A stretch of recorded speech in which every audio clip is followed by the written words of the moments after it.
Hey guys, this is John, and I'm recording this a little bit late, but we'll see what we can do. Late as in time-wise. I'm going to play a con in this one if he goes into Open Sicilian.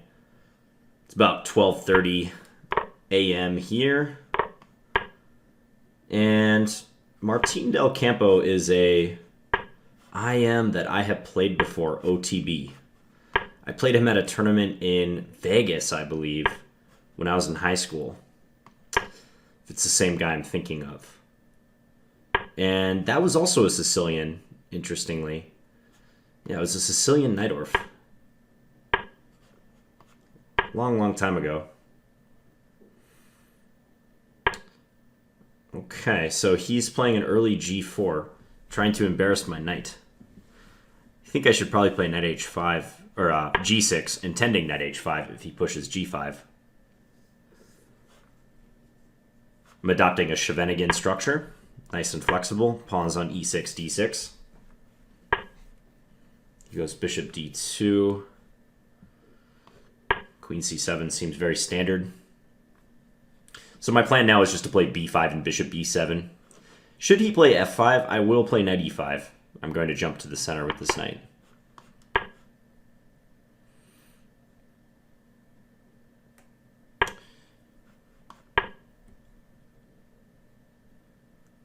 This will be an interesting question, what to do with my king. Because at first it looks suicidal to castle kingside, but the position is actually fairly closed over there. So I don't know that I would feel that in danger doing it. So I think I will castle kingside. I mean, if he can budge my knight on h5, then he's got play. But it takes a while for that to happen. I could have postponed castling altogether, too. It might have been better to play something like rook c8, let's say. So now I think he's going to plan this bishop e2 move. Maybe not. Hard to say. Maybe, I think f5 is his plan, actually. Yeah, because then he'd be attacking e6 twice. So I'm going to play rook fe8, just like a prophylactic move. So that if f5, I can drop my bishop back to f8. And securely defend this guy.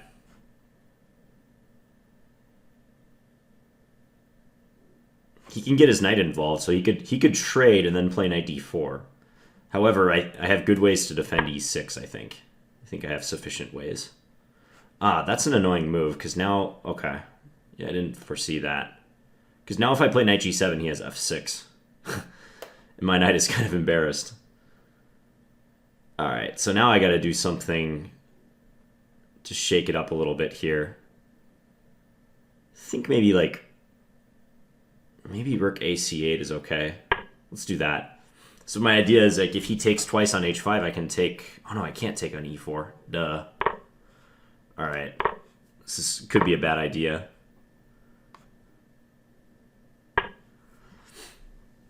I'm just going to hope that I have compensation.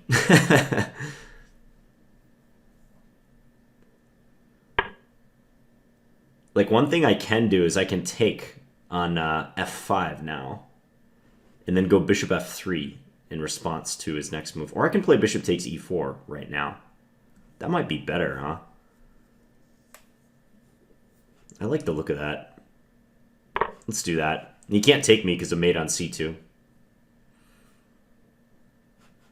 I could also have taken on f5 with the intention of if he took back to play bishop f3. But I think my light square bishop is valuable. I think it might find a good defensive home on g6. Or this bishop f3 move. So I'm content to do that. Plays knight d4. Sharp position.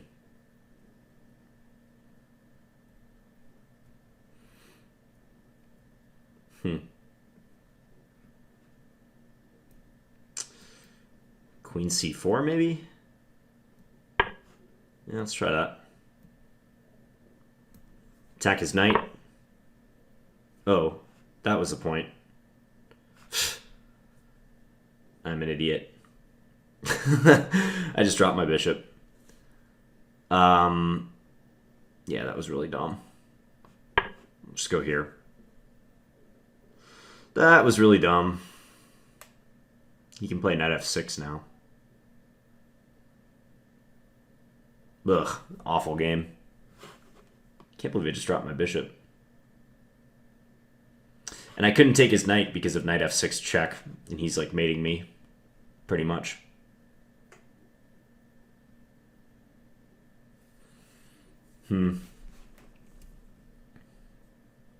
So if knight f6 check now, I have to play king f8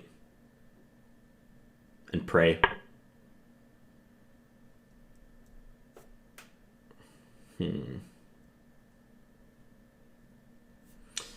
It's probably a good move. He's preparing knight f6. He's being craftier.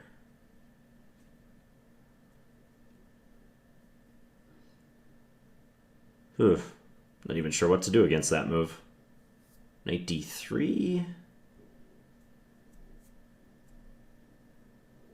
Knight d3, rook takes, queen takes, knight f6.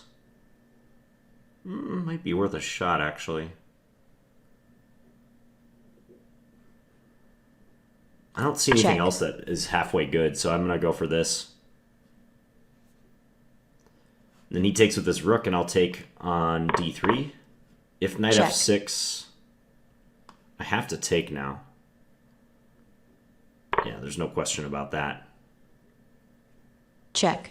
I mean, I was kind of assuming I was going to get mated in this position. And I still think I might. Yeah, I probably will. Now just queen h6 is winning. Yeah. I can't do anything now. Because if rook g8, he just takes it. And if I take with my rook, he takes my queen. Yep, I'm busted. Yeah, it's too bad. Rook takes c2 doesn't really work, does it? Nah. Okay, I'll just play this, and when he takes, I'll resign. Check. Yeah. Just flat out hung my bishop. That was bad. And also, maybe with the knight on h5, I was kind of in trouble anyways. So let's go forward a little bit, this position.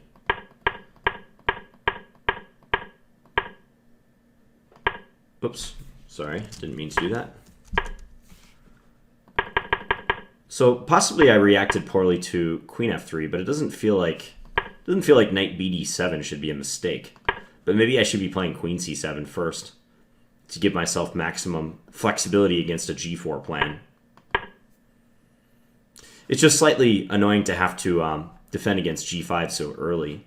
I could play knight c5 maybe to do something like this. But it doesn't seem like I should be forced to do that. Ooh, you know what would be interesting? g5. g5 might be a good move. With the intention of take knight e5. Standard Sicilian theme. Going g5 to deflect the f-pawn and gain the e5 square. The only thing is, like, if he goes queen g3, usually you take on g4 with your f knight, but this knight is now trapped.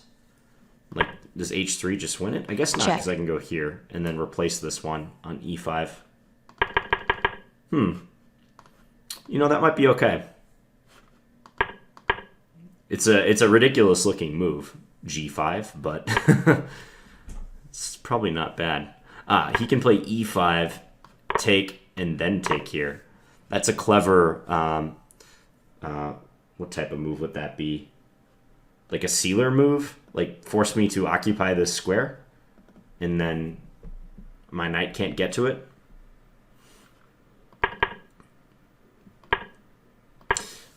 Yeah, h6 is also possible too.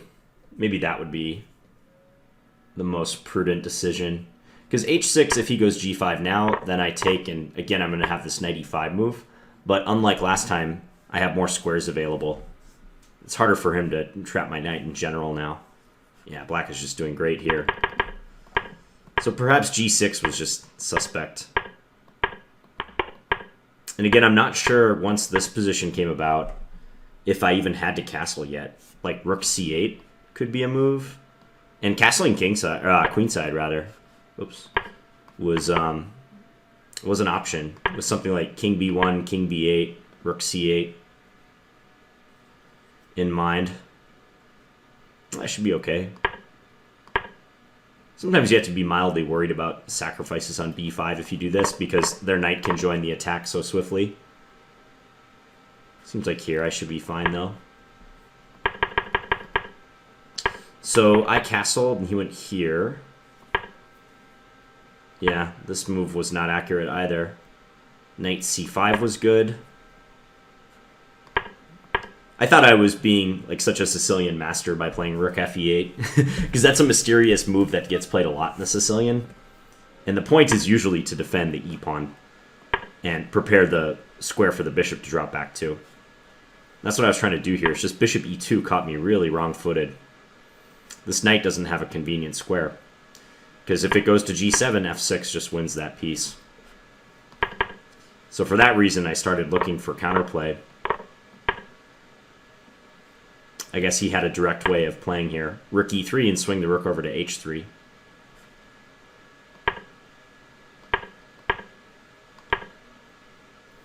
Yeah, and now take on e4. And taking on f5 was a serious thought as well, because then if takes, I have bishop f3. But I somehow felt like my light square bishop was valuable, and that I shouldn't just go for his rook. I shouldn't just try to win the exchange right away. But it seems like the computer prefers this line. Still, though, after bishop takes e4 as in the game, I should be doing fine. Knight d4 was a good move, though. It was a good one. Yeah, and that was just an awful move, wasn't it? Queen c4, double question mark. Ouch. So I should take here. What did I not like about that? For some reason, this move scared me. Don't recall what it was. But yeah, e takes f5. That would have helped secure the bishop on this square too. I guess the engine likes rook g3 for him, trying to go to h3. Makes sense. Somehow finds a line leading to equality. Yikes. Check. Yeah, and he may not have chose like the most Check. direct line with bishop e4, but it was good Check. enough. Actually, I don't know. The bishop e4 was pretty strong. The point is, now knight f6 gains in strength when he plays that move, because presumably he Check. rejected knight f6 initially, because I can go here and try to run. Yeah, and maybe black has... Yeah, I have some counterplay if he stalls for a move like knight d3 or taking on d4. But even here, bishop b4 is decisive. So he's not giving anything up, I guess, by playing bishop b4 first. Check. Check. Yeah, and this was just Check. seeing if he'd make a mistake, basically. But, Check. okay, hope you guys enjoyed that game. This early g4 thrust is something I'll have to watch out for. And if you guys are Sicilian players out there and you play lines where an early g4 is possible, it's crucial how you react to that. So give that some thought.